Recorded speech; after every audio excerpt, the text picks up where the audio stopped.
This is day, I think, 8, I want to say. She came yesterday and got the last of her things and gave me the key back. And I just hugged her for 5 minutes. Told her that I wish her happiness the rest of her life. And told her I'll miss you and walked away.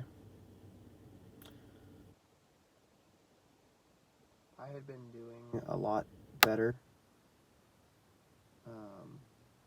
yesterday up until she texted me and was upset about me moving on.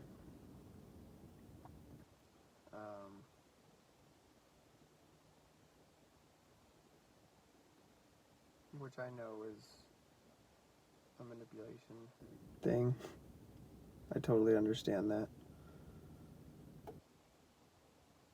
But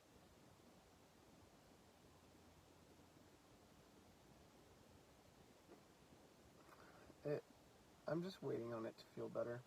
And it does a little bit. I'm not in the terrible depression that I once was in. I haven't cried about it in... Even when we talked yesterday, I didn't cry, which I think is a really strong statement to myself.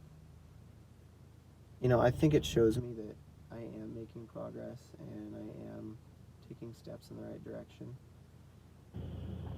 You know, the biggest adjustment for me now is going to be walking into that apartment and getting used to the aura of it and, you know, what it feels like to, what it looks like and what living there is going to be like for the next couple months until thankfully my best friend's going to move in with me next year, and that'll really help.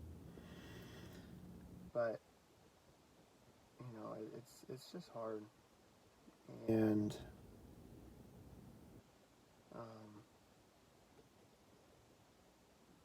you know, just doing the same things I have been doing, going to the gym, catching up with people.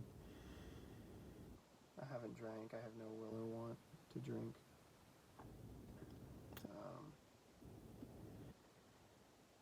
I guess, and I kind of sat here on the drive home, and it's hard to fathom that 2 weeks ago during this time I was coming back and getting her gummies and her favorite sour gummies and from the store to surprise her and some flowers. And it's just crazy that my life can get so flipped upside down in a week like that. But at the end of the day, you cannot look, especially when you're moving on or you're trying to, you can't look at all the good things and just say, oh, well, you know, it was perfect. You have to look at it and where things were wrong. And she told me back in, you know, July that something doesn't feel right. And she said she wasn't sure.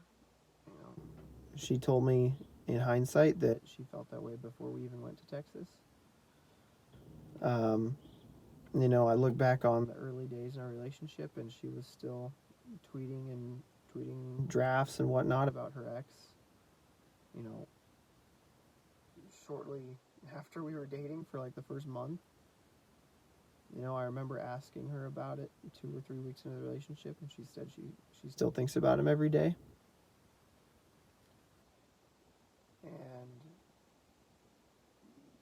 you know, you just remember those things, and you have to remember them. I mean, you have to remember those things and the fact that they happened.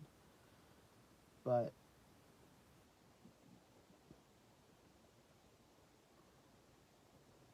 I just take every day as a battle. You have to find a reason to smile every day. You have to find a reason to wake up every day. You have to find a reason to something to look forward to over the next couple days. And you'll get there. You know, heartbreaks don't last forever. I've gotten over a 3-month relationship. It took me probably a month. I've gotten over a 3.5-year relationship, rocky, on and off. That took me probably 4 or 5 months to really fully grasp and get over. You know, This one was a year. It's gonna take time, but and I don't want to put a timestamp on it, but I'm really hoping that, come 30 to 45 days from now, that I'll be able to smile and be happy and, take happy pictures. But for now, it's just taking it one day by one day. I never thought I'd make it to day 8 on day 1, but here I am, and thinking about her, but trying to focus on myself. So I'll probably be checking in a lot more often as I kind of get through this initial blowback. But I very much enjoy doing these. So thanks for watching.